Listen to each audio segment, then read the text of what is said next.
Welcome back to the Nerdrotic channel. My name is Gary Buechler. I am live in San Francisco, California, and I come to you from nerdrotic.com, and down in San Diego is my good friend and co-host, Dennis Bithoulkas. How are you, Dennis?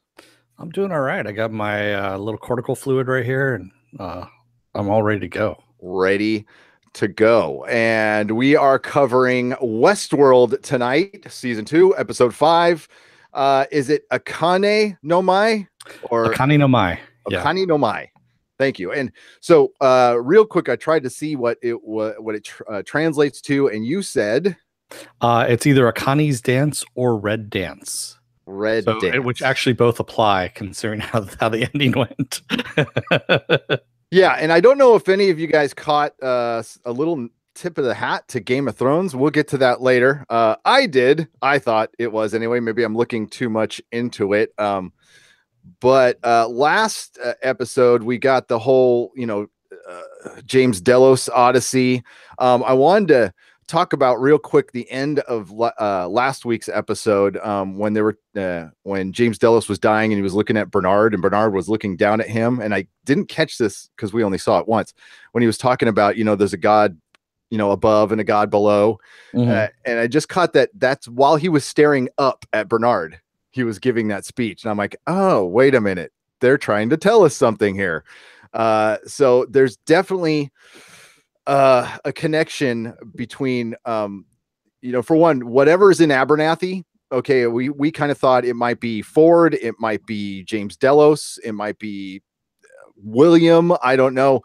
But I think there's a connection with Bernard. Remember what I said last episode is, whatever the Delos Corporation has figured out, Ford was light years ahead. Yeah. But tonight, and we'll get to it, I'm going to say it right now. I think they kind of gave us something about Ford that I think was a huge bomb dropped. So, and when the time comes, we'll get to it. I could be wrong on that one too, but we throw out every theory here. No theory is a bad theory in this great show. And Dennis, I think it's time to get your very expensive sign to bring up here. Yeah. So for those of you at home playing along at home, if you haven't watched the episode, this is the time when we say spoilers are abounding here. So spoiler alert, we are going to be spoiling the show. If you haven't watched the episode, then go and watch it and come on back again. And then you can join in on the fun, or you can watch us later and do it that way. Yeah, I really don't know how you recap Westworld without spoiling it, other than, hey, if you guys want to dip out after the spoilers, we'll say it's a really good show. You should check it out and then come back and watch us. That's about all I could give non-spoiler recap. And hello, everybody in the chat. We'll get to you if you're new to this channel. We do have a lot of new people. Welcome to all the new subscribers from The Expanse. I'm sure there's a lot of crossover with these two shows. We recap the episode briefly, and then we get to the chat. Fully interactive. And let's start breaking this one down, man. Yeah, so I'm going to go along. I did something a little new this week. Sure. And I actually went through timelines on this one, believe it or not. Nice. And the thing is, we only have 2 timeline changes. And actually, we only have one at the beginning, and then we're all in 2 weeks ago after that. So in the now, in the now, we have Arnold and the security guards. They make it into the map room when they see the carnage that's going on. And they have the other crew that's out by the new sea that's out there, and they're dredging up all the host bodies. And they're also getting ready to drain the valley. Yes. And just basically get everything back into fighting shape, if you will. And they find something weird, that a third of the hosts that they've been pulling out there have blank brains. Basically, they're virgin brains, like they've never been imprinted before. Nothing's in them at all. Yeah, a third of them after dredging, and that was Carl who found that out. He's still searching for Abernathy. He wants him brought to him, personally. So we're getting a little closer to figuring out what he's about, and they actually show him in the scenes for next week. So I think they've, it looks like they get their hands on him at some point. But we also see a dead Teddy. Dead Ted, which is interesting. And this is, and we'll get to him. It really sucks what happened to Teddy. Poor Teddy. Yeah. But we do see him sitting on the table. And we also have Carl starting to think that maybe Bernarnold is maybe to blame for this. Yeah, he's wondering how the game is going to play out. Now he's aware that they're within a game right now, and they're within Ford's game. At least that's what I got out of his little speech of like, oh, we're going to see where this, how things play out. I could be wrong on that one. And yeah, Bernardo, we open up with him, and we don't see a lot of him. But I'm starting to wonder why people want him around. They just, even if they still think he's a human, he's acting awfully weird.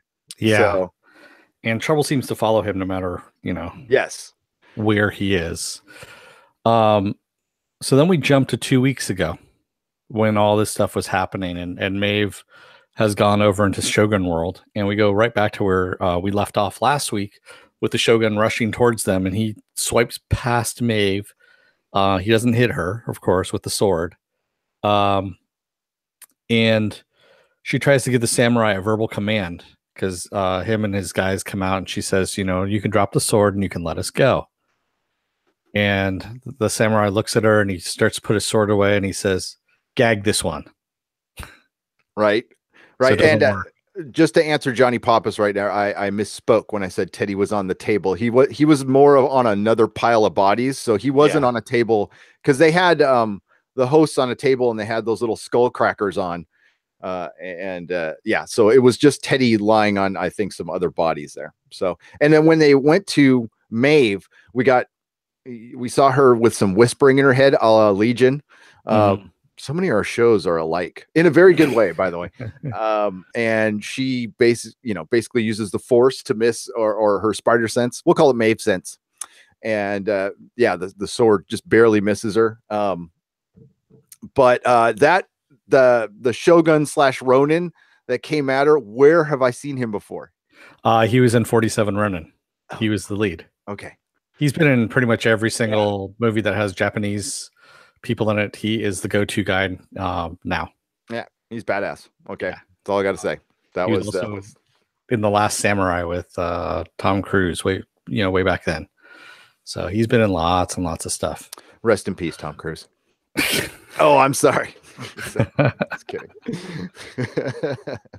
Wrong world. Wrong show. Yeah, it's Preacher.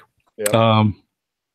So yeah, they end up getting captured, and they're being brought into town, and it's kind of funny because they're all going. We have a very slow melodic "Paint It Black" playing in the background, and they're walking into town. They're like, "This seems really familiar," and you see this gigantic monarch butterfly made, drawn in the sand, right in the middle of town, which is very weird. And essentially, what we're getting is that everything that's happening in Shogun World is an exact mirror of Westworld. It's the same story. And Lee says, and Maeve just looks at him and goes, "You're really lazy. You really just, you copied everything from us." He goes, "Copy?" He goes, I cribbed a little bit from here and there. He goes, "You know how hard it is to come up with 300 stories?" Yeah. And it's not plagiarizing if it's your own story, right? You're just copying. It's lazy writing. Sizemore, come on. And I love how Armistice finds her double, the woman with the sword or the bow and arrows, and also has a snake tattoo, a dragon tattoo on her face, and they become very enamored with each other. Yes, yeah. Well, and we'll get to that later. But there's a lot of similarities. It's the same exact plot. We got the whole safe thing, the same music playing out. It's kind of funny. I thought it was funny. I did too, especially with we find out that the lead Ronin who's captured them is named Musashi, which those of you who are into sword making know who Musashi is. And then he comes in, and he's basically the Hector character in Shogun World. Yep. And we see the Maeve character in Shogun World is Madame Akane. And the Clementine in this world is called Sakura, is her name. And excuse me. We end up having Clementine. Well, actually, we cut back to Dolores and Teddy, who ride into Sweetwater, and they see everyone dead, and they're getting ready to prep the train to move. And they go back into the bar, and we see like some of the hosts are still going through their routines. Yes. And real quick, I'm trying to figure out what we need to call Dolores at this point, because she's Wyatt Loris or DeWyatt. Dwight Not really sounds sure good. which. DeWyatt sounds okay. Dwight sounds good. And Clementine ends up seeing her double, the host that replaced her, doing her routine and starting to mouth the routine, basically, even though she's been lobotomized. Yeah, that is such a sad scene. Yeah. Because she's aware enough to know this is like that her whole world is BS, and having the memory of this, that was well done. That was really well done. Yeah, and enough to where Dwight ends up sending her outside, going, "Yeah, why don't you go outside with the others?" Yep, this is really too painful to watch. Yeah. So then we see Madame Akane, Sakura, and the story of the Shogun and the Ronin. So basically, the Shogun has sent in his man, if you will, and says that they want Sakura, and they're going to buy her, that he wants to buy her. And Madame Akane's like, no, she's not for sale. And he goes, just name your price. Everything's for sale. And Lee is talking about to Maeve, and he's saying that, she's going to have to give her up sooner or later. And we see Akane kind of bow down, and she gets up. She goes, I have my offer for you. And she basically just stabs him right in the eye. Yep. That was badass. And Lee's like, that's not supposed to happen. That's in the script. Oh, shit. Right? He's like, and none of this is in the script. He starts saying that a lot. Yeah. And Musashi comes in. He's like, what the hell have you done? She goes, I just hired myself a Ronin. Which is, it's like, oh crap. And so essentially what's going on is they need to play out the script a little bit so they can get to where they need to go, and they need to use the Shoguns, or I should say the Ronins, in order to get them there.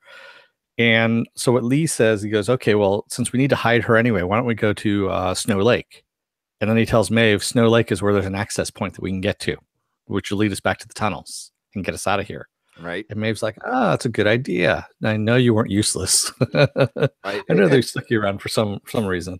Forgive me if you mentioned this before, but Maeve in the beginning was the reason she couldn't take control of any of the shoguns or is she wasn't. I forgot to mention that. Yeah, she wasn't speaking Japanese. Yeah. So Lee explains that. He says, you all know all these languages. It's just that you weren't speaking the right language when you said it. Yeah.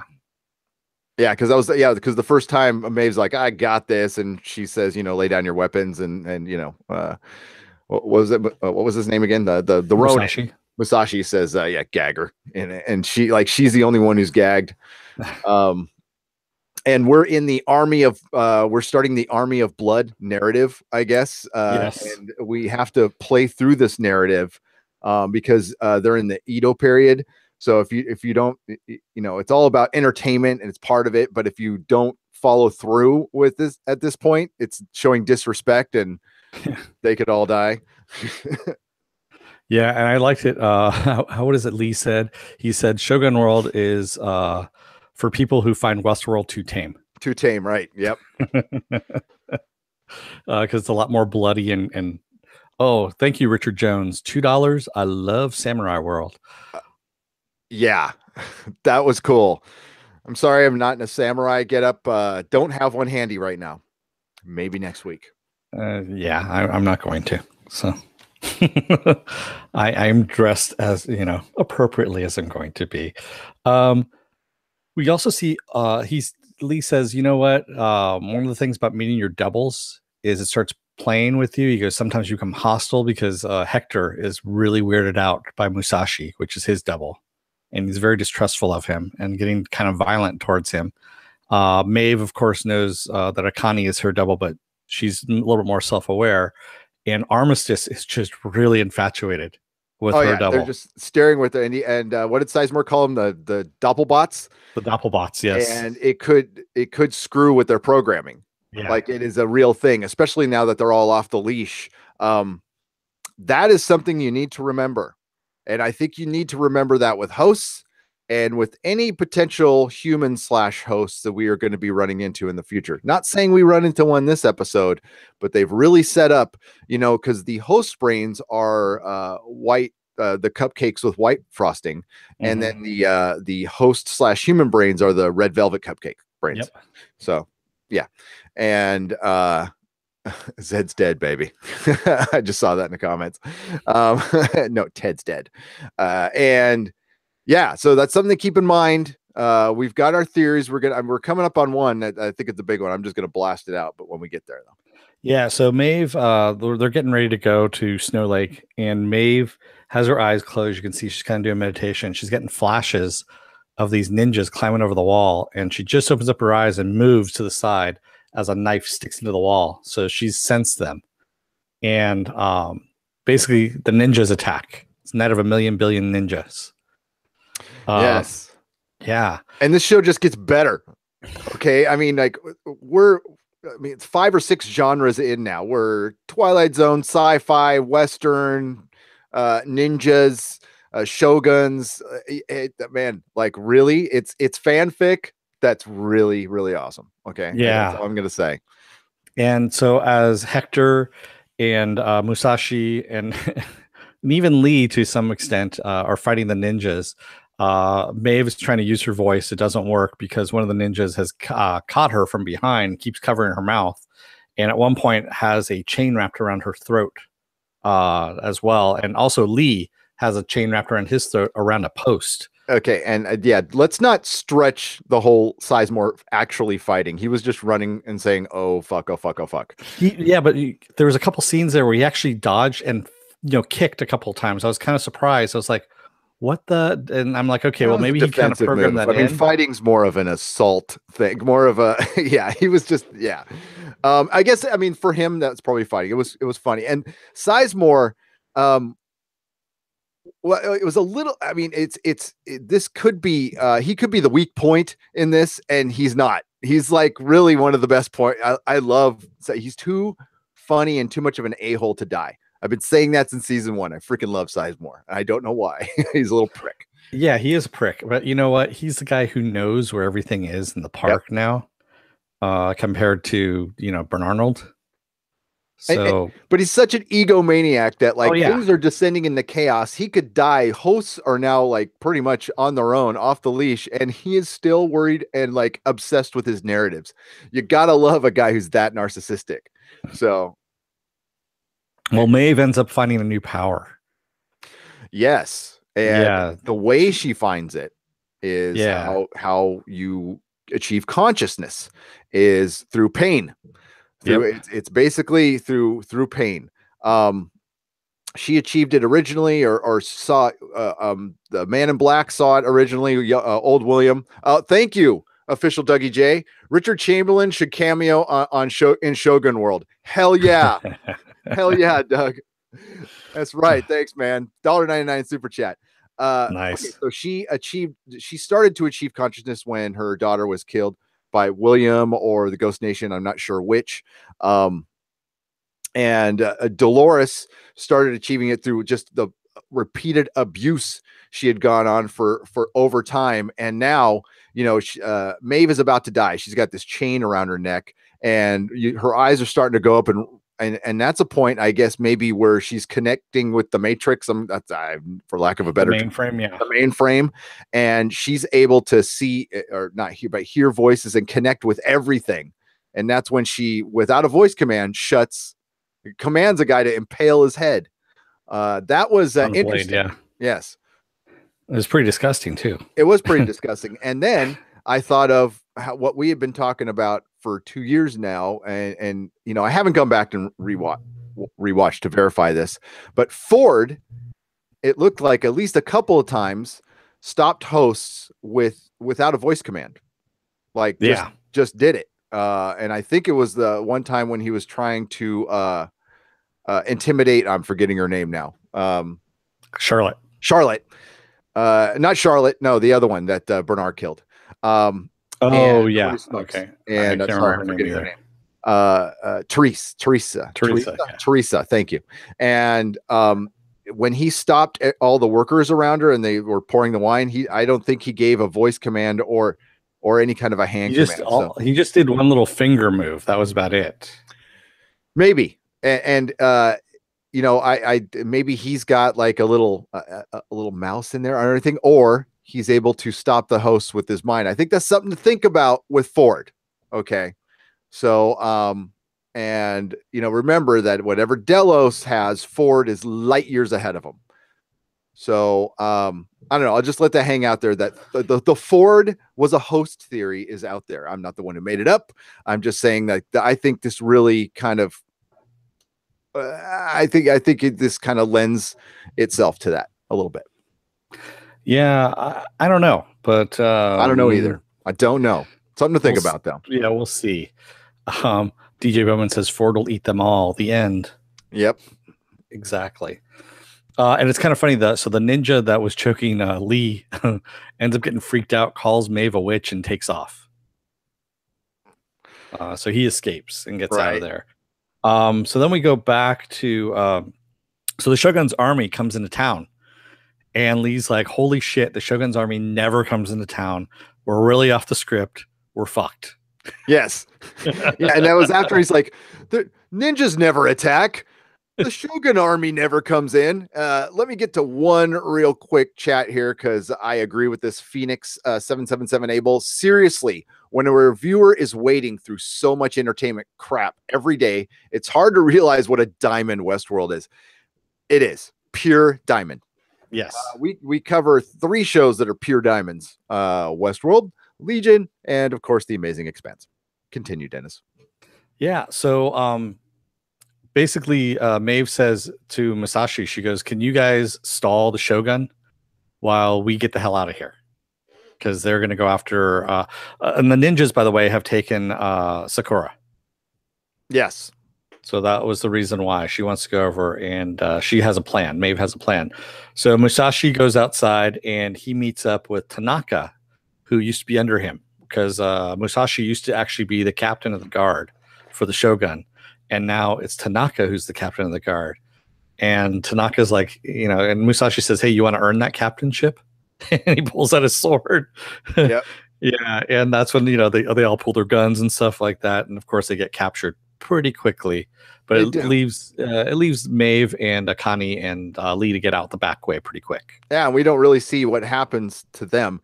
And I need to double back a little bit to a cowboy fighting ninjas. Yeah, that's awesome.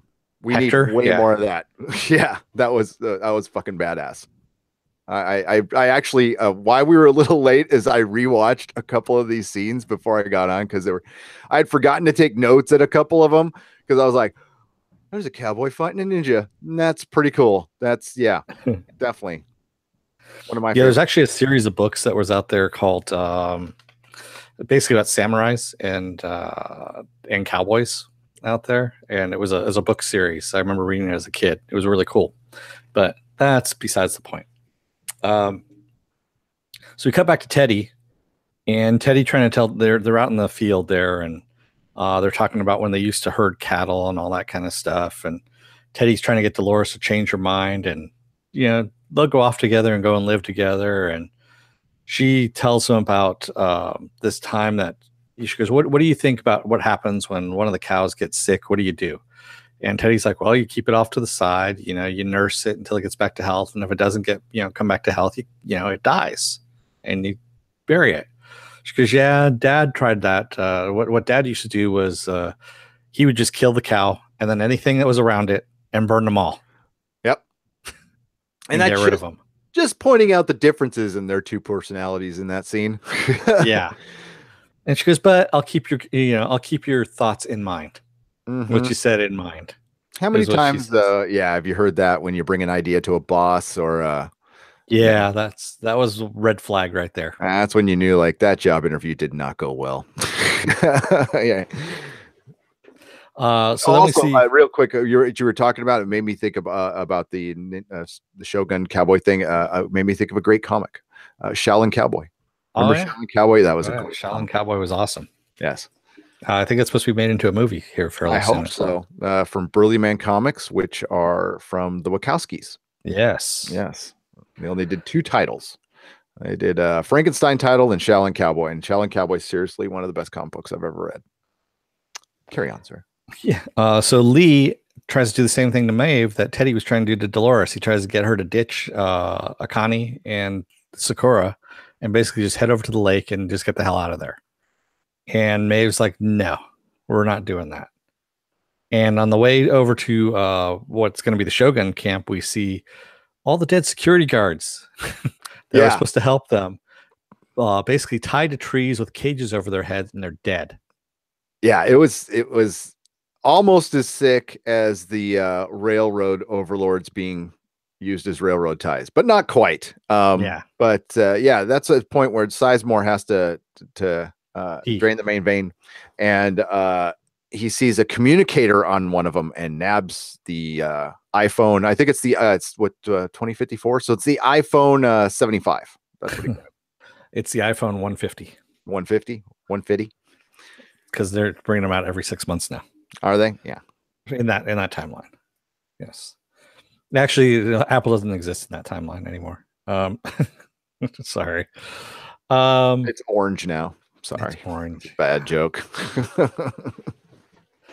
So Maeve and company, they enter the Shogun's camp, and she ends up giving him this gift. And it was something that the Chinese representative had brought into Madame Akane's place. And it's this gold statue that was hand carved for one of the emperors, and she has a story behind it. And was it I didn't even get a good look at it. Even though they showed it. Was it like a lion or something? It was a lion, yes. Lion, yeah, it was a gold lion. Yeah. And it was a gold lion. Remember that. Yeah. And so the Shogun basically says, why in the hell are you bringing me this crap? And he throws it to the ground. And I thought it was kind of funny because Lee's like, he leans over and goes to Maeve, he goes, did you just make that up? Because that was really good. Yep. And they noticed that another group acted like because Maeve was talking, she didn't bring a gift for the other group, and she was the daimos. The daimos are basically under the Shogun. They are the prefectures. They control it for him. And she says, I'm sorry I didn't bring any gifts for them. It was very disrespectful, but I apologize. And but they acted like they didn't even hear her. Yeah, so she mentions that. Yeah, and that was a little weird. Yeah, so we see the Shogun throw the gift to the ground, and he says, this is crap. And then he goes, oh, can my guest not take a joke? And at this point, they notice that he's leaking cortical fluid out of his ear. Coconut juice. And yeah, coconut juice. A little coconut juice there. There you go.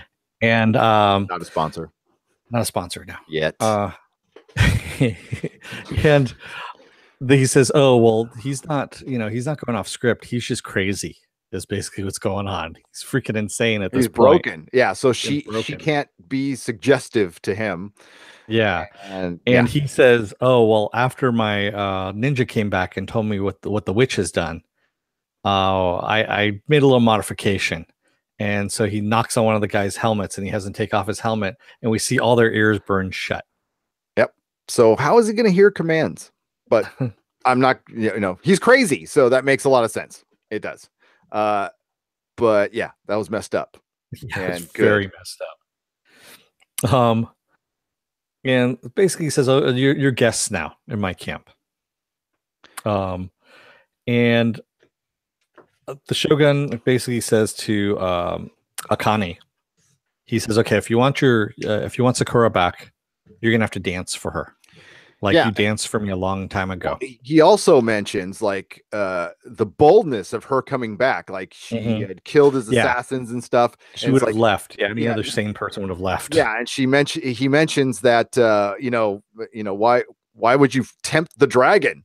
And she's all, well, the dragon does business. And while she's saying this, we get a little bit of right when they're talking about dragon. Remember, Ramid Dewaldi does the music for Game of Thrones. We got a little nod because it was the same instrument. At least it made me think of the dragon. Daenerys a little bit. I got a little Game of Thrones vibe. I think that was a nod to me. That's the way I took it anyway. We had a gold lion, a little talk of dragons and dancing. There you go. Yeah, see, I don't know the music for Game of Thrones, so I trust you on that one. There you go. And so yeah, so the Shogun basically tells her that she's gonna have to dance for him, and then that's the payment for Sakura to release. Then we go back over to Dolores, and Dolores finds out that Abernathy was taken over to La Mesa. Was it La Mesa? Is what they said? La Mesa, California. Yeah, that's what I thought too. I was like, okay, La Mesa. Well, that's right next door to me. I can No, go and find out. the Mesa, which is The pretty Mesa. much the same thing. Which Yeah, is it is. table, Yeah, because that's right. That's how they name towns in San Diego, folks. Yep. La Mesa, which is the table, El Cajon, the box, Vista, view, La Costa, the coast. It's very simple. Very simple people down there. That's my homeland. So they're going to take him over to the Mesa, and Teddy at one point. So they go upstairs, Teddy and Dolores, and they're having a little talk. And Teddy says to her, "Where we go eyes open together," is what he says to her. That doesn't sound like a Western line right there. Eyes open together, off in it the also sunset, makes darling. a little more sense in this. It has a different meaning in this world. Yep. Which I want you to hang on to that one. And so is this the first time that we've seen two hosts actually making love together? Making love? That's what I'm saying. Making whoopee? Having sex? No, because Maeve and Hector did it. Oh, that's right. Okay, that's right. I forgot about that. And Teddy talks about that, like we were made to make humans happy and each other happy. So yeah, it was consensual. Exactly. It's the first time that they've actually chosen to have sex together. Yep. And Johnny says, yes, it was the Mesa, which is where that's the Delos main headquarters, where they're in that big mountain. Yeah. See, I just hear La Mesa now. It sounds like the Mesa, La Mesa, La Mesa, La Mesa. There you go. It's not a lot in La Mesa. Yeah, exactly. So then we cut back over to Shogun World, and Sakura, we see her. She has a cherry blossom tree carved into her back, which is pretty nasty.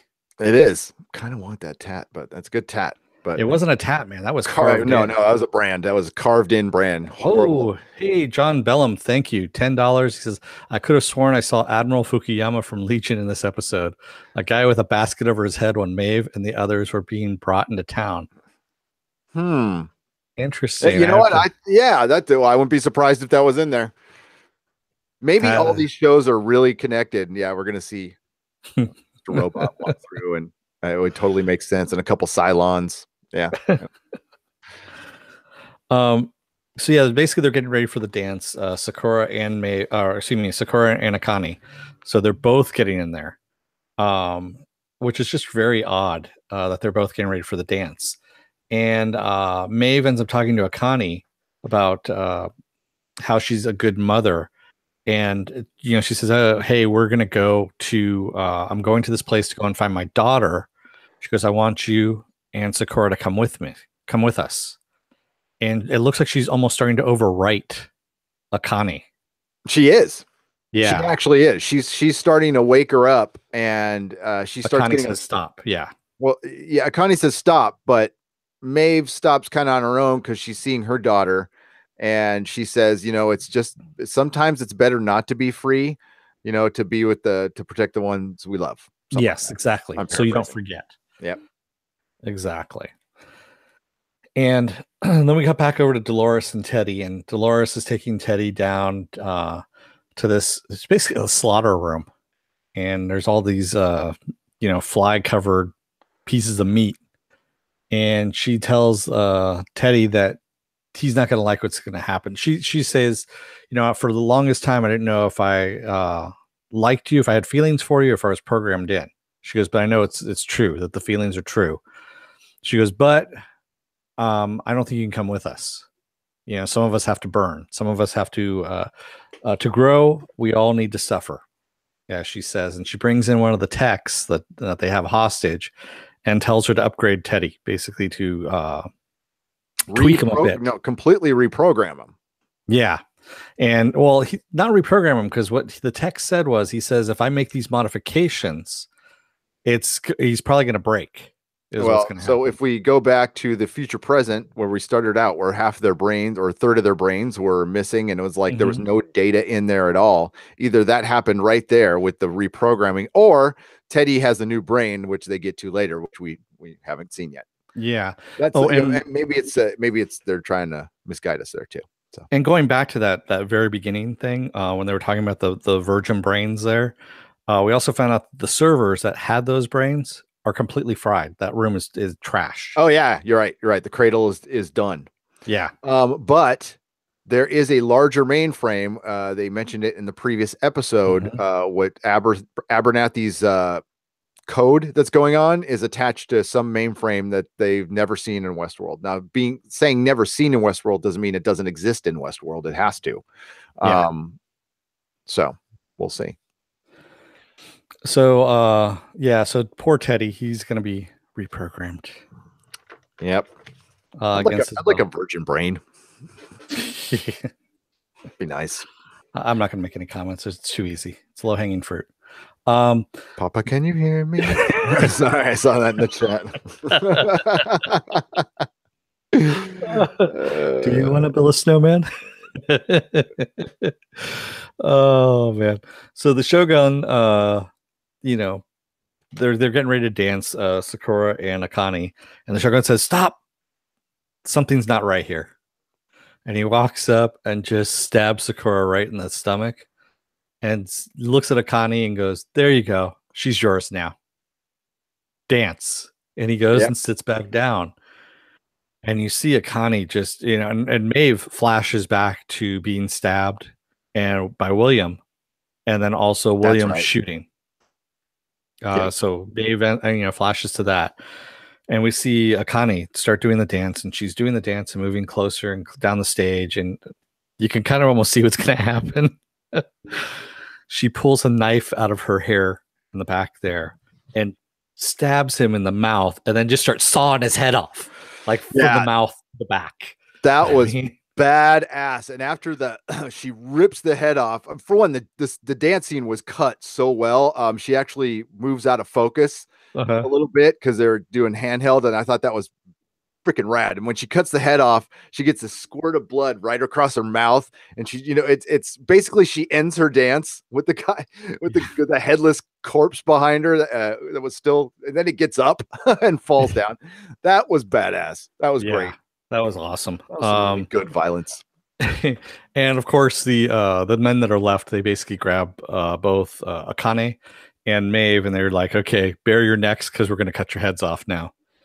And this is when Maeve talks about how good of a mother that Akane was, and we see Maeve all of a sudden do the little thing with her eyes where she kind of gets a little bit bigger, and we see the two men holding the swords behind them start quivering a bit and turn, and then all hell breaks loose, and these guys like slash each other's heads off, and the army start going at it. The army just start killing each other. Yep. And Lee ends up ducking out of the because he has some guys that are kind of pile on top of him almost, so he ducks out, but I don't think Felix did. Felix, I think, got jumped on top of. So I don't know how Felix is going to be alive in the next one, or if he's going to be hurt. I'm sure he's fine. Yeah, I'm sure he'll be all right. All hell's breaking loose.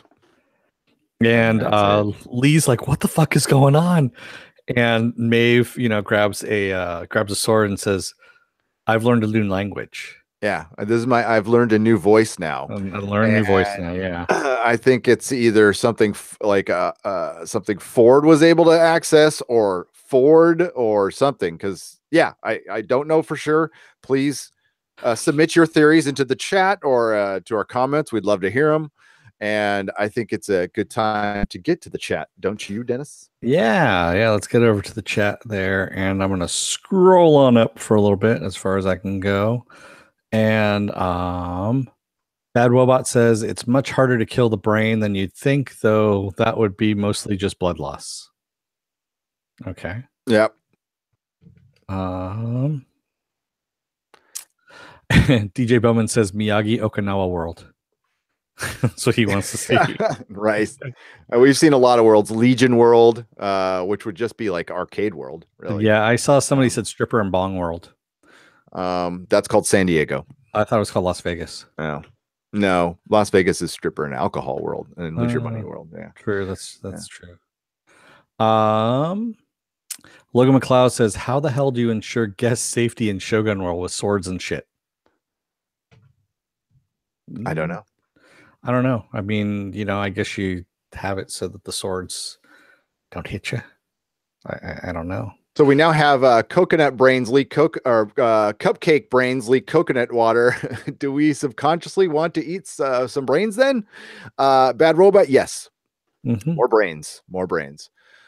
John Bellum says smart swords that only have cutting edges when they touch guests is what he was questioning. Oh yeah, okay. Yeah, I wonder how they'd work that out. But they must. Yeah, they have to do something. I mean, I don't know. Rick C says, I still see an Altered Carbon theme coming down the path. Oh, definitely. We've been saying that since season 1. I totally agree with you that this is going to be we're going to find out that some hosts might be humans, or okay, how about a real Twilight Zone ending? All the hosts were humans. Like they were humans at one time or something like that. So Maeve has now transformed from a Jedi into Neo. I think she's a little of both. There was something that Teddy said to Dolores early on. He says, you're the first person I've known, and we've known each other. I've known you all my life. And I think Teddy might be one of the first ones as well. I think so. I think he's one of the oldest ones. Yeah. I sure wish they would go back to the one who was here's to the lady in the white shoes, because I really like that actor who was the bad guy in The Crow. I think it'd be really great. Viking Bitch says, oh my God, they killed Teddy, you bastards. Matt S says there should be a Schwarzenegger world. Get to the chopper. All I need is a few skydivers and strippers, and it's good, says Rough Curl. All right. Me too. Yep. I think everyone could go with that. Bad Robot says, so now we have oh yeah, you already said the cupcake one. DJ Bowman says Teddy needs to be the new Yul Brynner in the end. I'm mad as hell. I'm not going to take it anymore. They might be building that up. I still think the Man in Black is, they made Yul Brynner human in this one. But I think that script's going to get flipped. We saw him in the background. We saw a blurry Yul Brynner in the background there. We did, but it was. I think it was just a little bit of fan service. That's all it was. I don't think it actually means anything. What I'm talking about is the Yul Brynner character, and that's what he's talking about. Is like who's going to represent him at some point. Right now, it's Dolores. Dolores is the Yul Brynner character. Phoenix 777 Abel says, absolutely best episode yet. I found myself in tears several times because of the emotional depth of the interactions. This show hits those chords every time. So damn well. Can't argue with you there. It's really, we know we're in a show about a game where people are playing through this game to survive, and it's just corporate nonsense. Like, like they're trapped. Yeah. They're trapped in this weird game. They have to play it through, but we still feel for the hosts, even though we know most of them are just playing through programming. Maybe that's how it's just well written. I mean, Lisa Joy, Jonathan Nolan, brilliant. Artemis Over Easy says Maeve is now Professor X. Yes.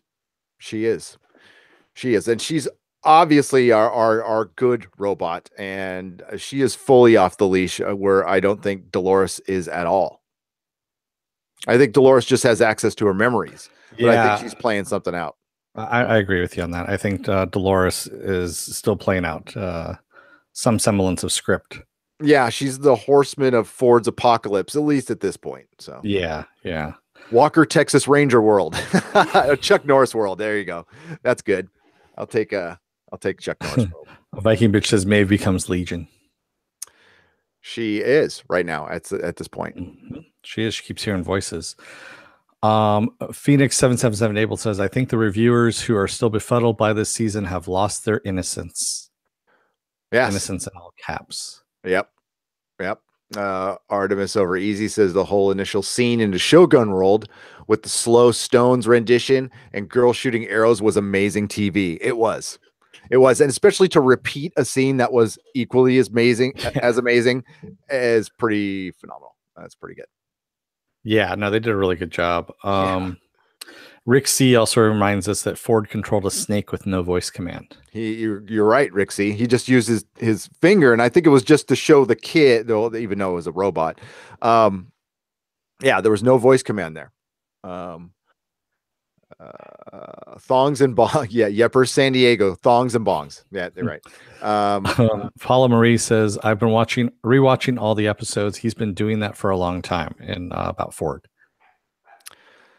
Good. Okay. Thank you. Yeah, I've only been able to. I try to watch last week's episode before this one. It really does help. Matt S says, if Ford is downloaded, just find the character that is an anagram of his name. Yeah. Right. Dorf. Yeah. Right. Yeah. Yeah. I don't know what to. Phoenix 777 says the photography and the moments were exquisite. Yep. Yeah, the cinematography was amazing. Yeah. Yul Brenner will come in just to say Excelsior, right? Or etc., and then leave. Oh wow. Eric Scott says Westworld doesn't seem like a mere TV show to me. It's like an event, something very special. Yes, it is. Yeah, this is what TV is slowly morphing into. That's why it's harder and harder to watch basic network stuff, not to crap on it too much, but the true creativity and the best writing are now on television. They are no longer in cinema. That transition has happened, not with every show, but like I said, the 3 shows we cover are very cinematic in their writing and their scope. Sometimes they're held down by TV budgets, not Westworld though. HBO spares no expense. There is no need for, I mean, if there is effects in this, I don't notice any of them, like at all. They use a lot of practical and it's freaking amazing. It's, yeah, HBO, when they do stuff right, man, it's right. Yeah, no, they do. They definitely do. Viking bitch says Fanobi rough girl specified male strippers in her world. Okay. Male strippers. So did Gary. Gary said that too. Yep, that's right. Eric Scott says the writers were accessing themselves as 10-year-old boys. Yes. You mean like the fan fiction way? Yeah, maybe. In a good way though. Like, yeah, the with the imagination of a 10-year-old boy, I will take that. The showrunners are working their way back to making Dolores a likable character again. Right up until the end. I don't think so. Yeah. And Eric Scott, just so you know, one of the writers is a woman. So yeah, I think, yeah, I think, he was just expressing, I think, agreeing with the fan fiction. Yeah. Movie Fanobi says the Skarsgård and Hemsworth stud farm is tainting the gene pool with gods of men.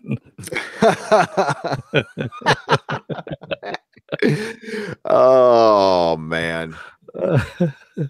Poor Carl. Girl. Artemis over easy says Dolores will not be forgiven. Poor Teddy got one last lay and then burned. I know, right? Artemis over easy, by the way, is a great name. Viking bitch says now we mustn't objectify the men's. Objectify away. I'm just gonna say this was a very dong heavy episode. It just that's all I'm gonna say. At the very beginning, when they had a lot of nudity, there was a lot more how should I say, there's a lot more pickles than there were anything else. So I think they're just trying to even things out from what was happening in the first season. So Phoenix 778 will say, I didn't know there was a decline in viewers for this show. Are you talking about this show? I think the decline in viewers is directly related to the deep diving into more complex, multi-level layered storytelling. I don't know if the ratings were down. If they are, that's crazy. That's crazy because this season is working out to be kind of better than the first, in my opinion. It could also be because, a lot of people binge watch now too, and they're just waiting for the season to be over with. And they're like, you know what? I just want to watch it all at once, which does happen with this show. Is at least half the people.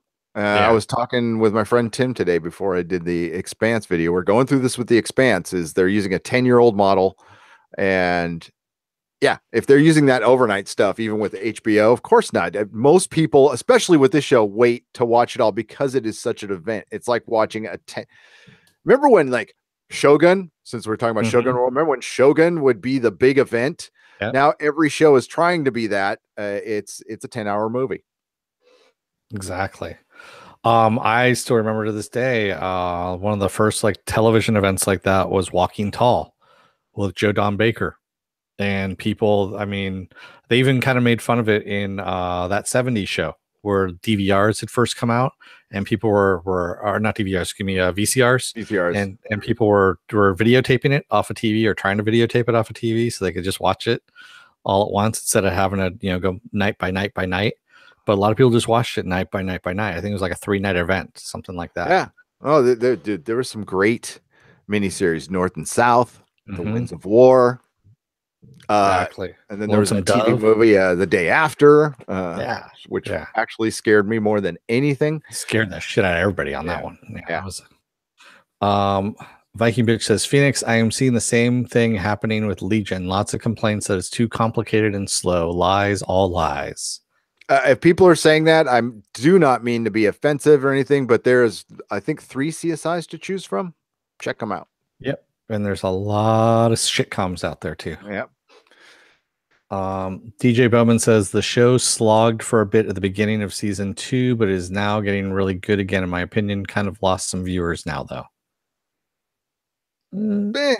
Yeah, I haven't checked the ratings. I don't know. I'm equally amazed, and it seems the interest in the show, just based on it seems to be going up, especially with last episode. I think last episode really hooked a lot of people in.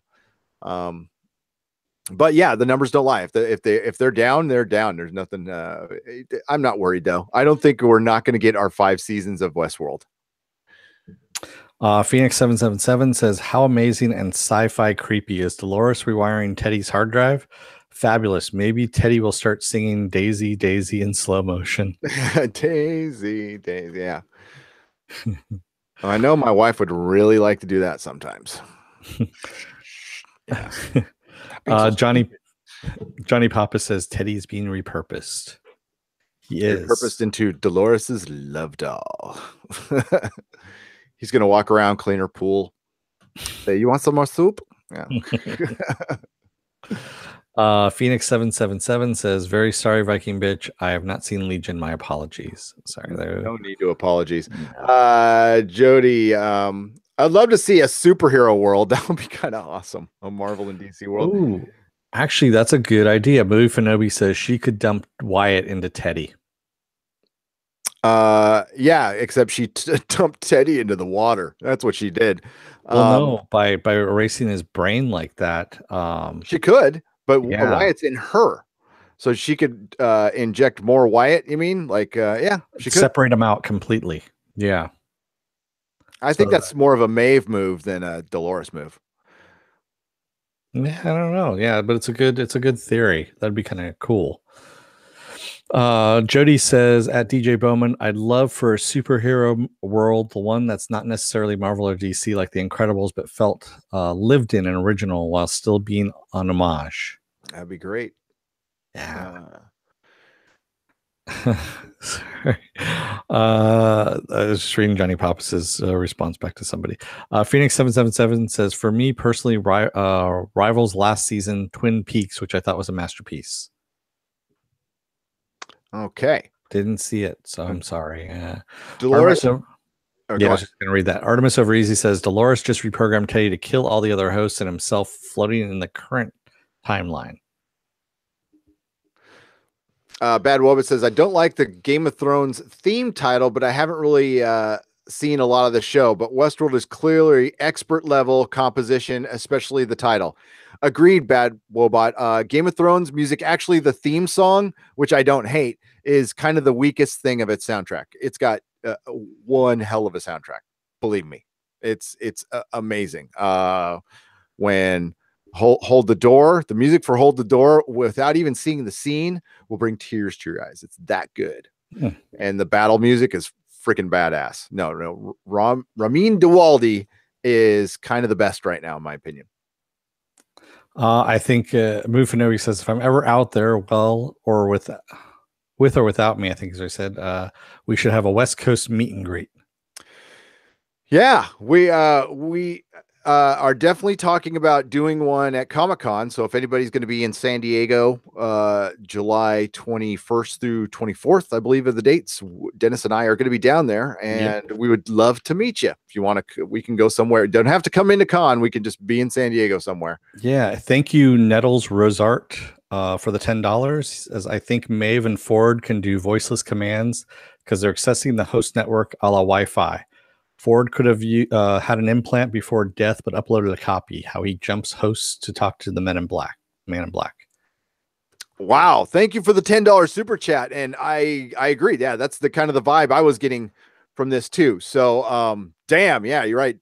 Boom, says the official Dougie J. Thank you so much. It is greatly appreciated. We're gonna wrap things up here in the next couple minutes. We don't want to go too long here. We got 82 viewers. That's wow. We get so many viewers for Westworld. Yeah, the interest, just on our very limited reach. Okay, where I know we're a small channel, but the interest in this show has gone way up, just based on our views, and not just the views, but minutes watched. Okay, that's really counts a lot more than a view. I mean, yeah, you want to get them in the door, but you want to stay there, and that's been it's been our most like watched stuff. So that's cool. You guys got a couple more super chats that you haven't read yet. Thank you, Viking Bitch. I will find them now because I have a super chat window. Oh my Lord. Yes, we have. Rough Girl, $1.99. Did you all get my email about the Ghost Nation guy? I have not checked my email. Let's do it right now. Live on the air. I'm going to say George J says it's just like when Bernard said there are hosts that are close enough to each other that communicate to one another. Maeve is now able to communicate on that low range channel. And yes, I did actually. I got that email, and it is okay. He was. I think Dennis and I talked about this off screen. Okay, so the Ghost Nation guy is one of the originals, and he was at the party in the beginning. Yeah, and you really got to pay attention, like what guys were at the party or what hosts were at the party in the beginning. Yeah, he was with oh geez, I'm forgetting her name now. Angela, thank you. So thank you, Rough Girl. I did read that. I totally forgot. Johnny Pappas, $1.99 says, love Shogun World. Rough Girl, $1.99. Thongs, dongs, and bongs world.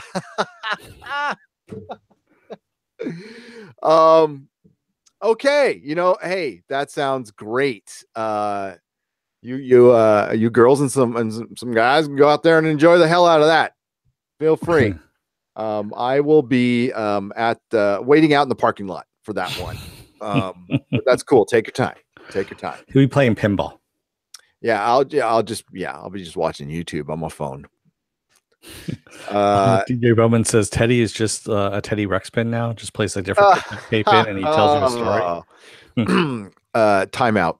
You're on a timeout. That was funny though.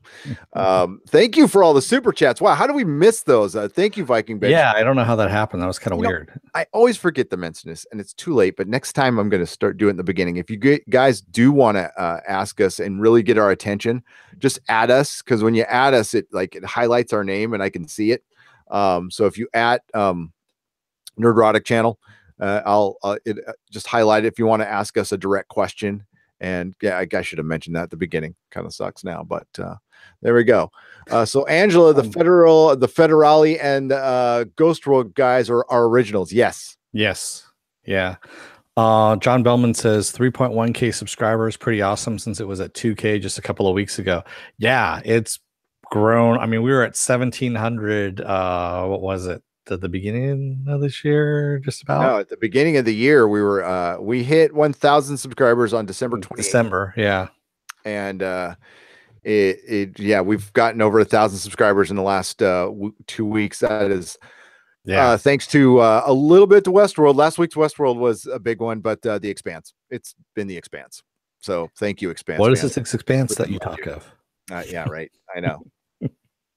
Yeah, maybe you can manage to tweet Save the Expanse once just for us. It'd be nice. I could do that. Yeah, thanks. That would be very helpful. Thank you, Rough Girl. She says she loves the hat. Nice. Actually, someone said that they thought that you were getting ready to give them some balloon animals and maybe a stuffed bear if they hit the prize. If they hit the prize, yeah, that was at the very beginning. Never trust a carny. No. But think of something wicked this way comes. That's the kind of carny I am, Mr. Dark. Yeah. DJ Bowman also loved your Cobra Kai review. Thank you. Thanks. Yeah. That was a lot of fun. Man, that is a good show. Go watch that. So Dennis, start thanking people in the chat and I'll pull up the patrons. Oh, let's see. You got Bad Wobot. Thank you. Viking Bitch, DJ Bowman, Matt S. Rough Girl, Movie Fanobi, excuse me, Laura Aldridge, John Bellman, Phoenix 777 Abel, Penn Farm Girl, Johnny Pappas, the official Dougie J. Thank you. Eric Scott and Rick C. And there are a lot of people in here. Wow, there are just a lot of people. How's your father? How's it going? How's your father? Haven't seen you in a little while, since I think Friday. And Caravaggio 2012, good to see you again as well. And everyone else I'm going to probably miss here because I'm scrolling up here. Yeah, it only lets us go up so much. So I apologize. Thank you, everyone else.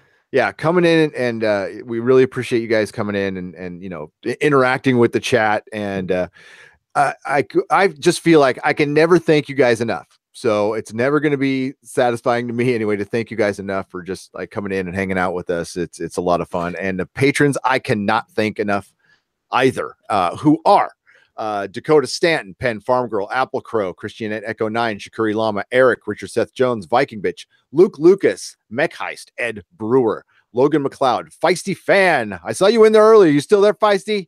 Lawrence Howe, Isaiah Norton, Fan on Rough, Tiger Maskin RH, Battle Marcus 8, Morks, Johnny Nada, Rubicon Alpha, Johnny Pappas, Jody, Brian Smart, Steve D, and Arturo Espinoza.